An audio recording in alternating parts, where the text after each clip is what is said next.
짜증난다. 여러분, 이 말 하루에 몇 번이나 쓰세요? 오늘 저희는요, 이렇게 무심코 뱉는 단순한 단어들 속에 사실 우리 자신과 세상에 대한 얼마나 깊은 이야기가 숨어 있는지 한번 파헤쳐 보려고 합니다. 자, 그럼 바로 그 단어, 짜증난다.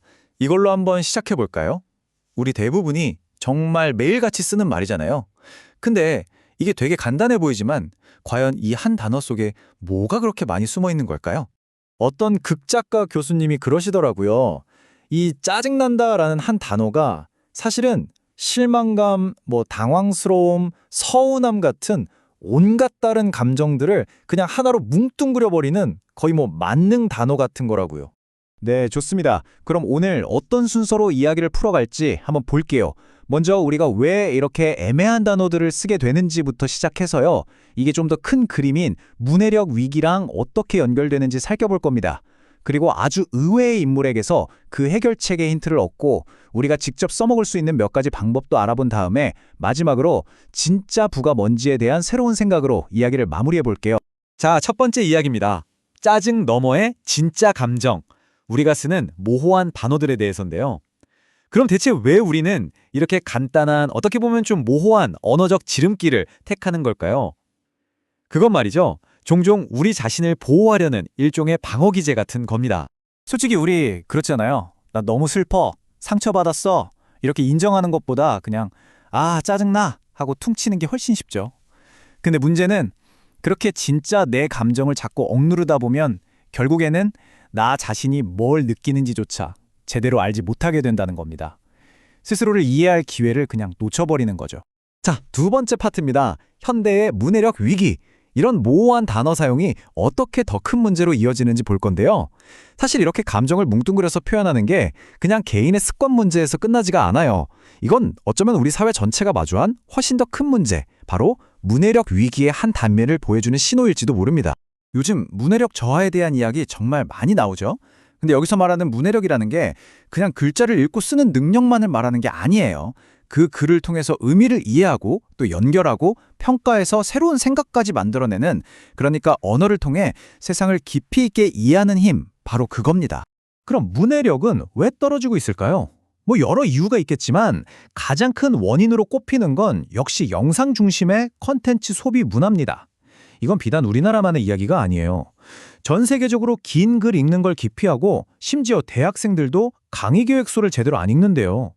모든 걸 세 줄 요약해달라고 하는 이 TLDR 문화, 다들 공감하시죠? 정보를 적극적으로 찾아 나서는 게 아니라 그냥 수동적으로 받아들이게 되는 거죠. 영상과 책의 핵심적인 차이가 바로 이거예요. 영상은 의미를 우리에게 그냥 주지만 독서는 우리가 직접 의미를 만들어내도록 하거든요.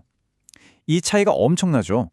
계속해서 떠먹여주는 정보만 수동적으로 소비하다 보면 우리 뇌에서 의미를 해석하고 연결하는 이 정신적인 근육이 점점 약해질 수밖에 없는 겁니다. 자, 그럼 해결책은 뭘까요? 세 번째 이야기, 의외의 독서가가 가진 엣지입니다. 책에서 찾는 이점, 그 해답이요. 아마 여러분이 전혀 예상하지 못한 곳에 있을지도 모릅니다. 한번 상상해보세요. 정말 0.1초의 판단이 승패를 가르는 최고의 무대. 거기선 아주 작은 심리적 우위 하나가 모든 걸 결정하잖아요. 과연 월드 챔피언보다 이런 정신적인 엣지가 더 필요한 사람이 있을까요? 바로 이 사람, e스포츠 역사상 최고의 선수, 살아있는 전설, 페이커 이상혁 선수입니다. 근데 정말 놀랍게도요. 페이커 선수는 자신의 성공과 롱런의 비결이 단순히 엄청난 연습량 때문만이 아니라 바로 독서에 있다고 말합니다. 페이커 선수가 직접 한 말이에요. 자신의 마음가짐, 삶을 대하는 태도, 그리고 프로게이머라는 직업을 즐길 수 있는 능력. 이 많은 걸 과학, 심리학, 뇌과학 책에서 배웠다고요? 독서를 통해서 상대의 멘탈을 흔들고 어떤 상황에서도 평정심을 유지하고 결국 이기는 마인드셋을 갖추게 된 거죠. 세상에서 가장 빠르게 돌아가는 디지털 경기장에서조차 독서가 이렇게나 강력한 무기가 될 수 있다는 걸 보여주는 정말 멋진 친구 아닐까요? 자, 네 번째 파트입니다. 그럼 어떻게 읽을 것인가? 페이커 선수한테 영감을 좀 받아서 우리도 독서를 삶의 아주 의미 있는 부분으로 만들어보면 어떨까요? 방법은 생각보다 훨씬 간단합니다. 아주 간단한 방법이 있어요. 핵심은 그냥 눈으로만 훑는 수동적인 독서에서 벗어나는 거예요. 일단 연필을 손에 쥐고 읽어보세요. 그러면 그냥 읽는 게 아니라 뭔가 보물을 찾듯이 좋은 문장을 발견하려는 임무가 생기거든요. 그렇게 밑줄 친 문장들을 나중에 컴퓨터 파일 같은 데에 쭉 옮겨 적어보세요. 이게 쌓이면요, 책을 한 권 한 권 읽을 때마다 점점 더 풍성해지는 나만의 지혜 창고가 되는 겁니다. 그런데 이건 우리 얘기고, 우리 아이들은 어떨까요? 우리 아이들이 책을 좋아하는 사람으로 자라게 하려면 어떻게 해야 할까요? 여기서 많은 부모님들이 흔히 하는 실수가 하나 있습니다. 흔히 하는 실수가 바로 독서를 거래의 수단으로 쓰는 거예요. 책 30분 읽으면 핸드폰 하게 해줄게. 이런 식으로요. 이렇게 하면 아이들은 책을 보상을 얻기 위해 해치워야 하는 일이나 숙제로 생각하게 됩니다. 대신에 더 좋은 방법은 잠들기 전에 함께 책을 읽어주는 것처럼 독서를 하나의 의식으로 만드는 거예요. 이건 독서가 위안과 연결, 그리고 즐거움의 원천이라는 걸 가르쳐주죠. 핵심은 책을 따뜻하고 즐거운 교감의 시간으로 기억하게 만드는 겁니다. 자, 이제 마지막 5번째 이야기입니다. 단어라는 재산, 어휘력이 왜 당신의 자산이 되는가? 지금까지 한 이야기들이 다 모여서 우리 삶을 어떻게 바꿀 수 있는지 한번 보시죠. 이건 단순히 책을 더 많이 읽자는 얘기가 아니에요. 우리가 어떻게 더 부유해질 수 있는지에 대한 이야기입니다. 어떤 작가분이 한 동화책에서 봤다는 정말 아름다운 아이디어를 공유해 주셨어요. 바로 단어를 수집하는 사람이 되라는 겁니다. 그냥 단어를 읽고 흘려보내는 게 아니라 수집하는 거예요. 아름다운 단어, 때로는 좀 어려운 단어, 그리고 내 마음을 정확하게 표현해주는 그런 단어들을요. 여러분이 수집한 단어 하나하나는 마치 주머니 속에 넣어둔 보석과 같아요. 이 보석이 많아지면 어떻게 될까요?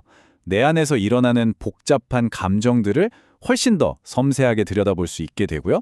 내 생각을 더 명확하게 표현할 수 있고, 당연히 다른 사람들과도 훨씬 더 깊이 연결될 수 있게 됩니다. 이건 은행 계좌에 있는 돈과는 완전히 다른 종류의 부입니다. 써서 없어지는 게 아니라 나누면 나눌수록 더 커지는 그런 부요. 풍부한 어휘력은 여러분의 삶에 풍부한 경험과 깊이 있는 이해력을 선물해 줄 겁니다. 그래서 마지막으로 여러분께 이 질문을 하나 남기고 싶습니다. 다음에 무언가를 느꼈을 때 습관처럼 짜증나 라거나 괜찮아 아니면 대박이다 이런 말로 뭉뚱그리고 싶을 때 딱 한 번만 잠시 멈춰서 스스로에게 물어봐 주세요. 지금 내 마음에 꼭 맞는 진짜 단어는 뭘까? 하고요. 오늘 이야기는 여기까지입니다. 들어주셔서 감사합니다.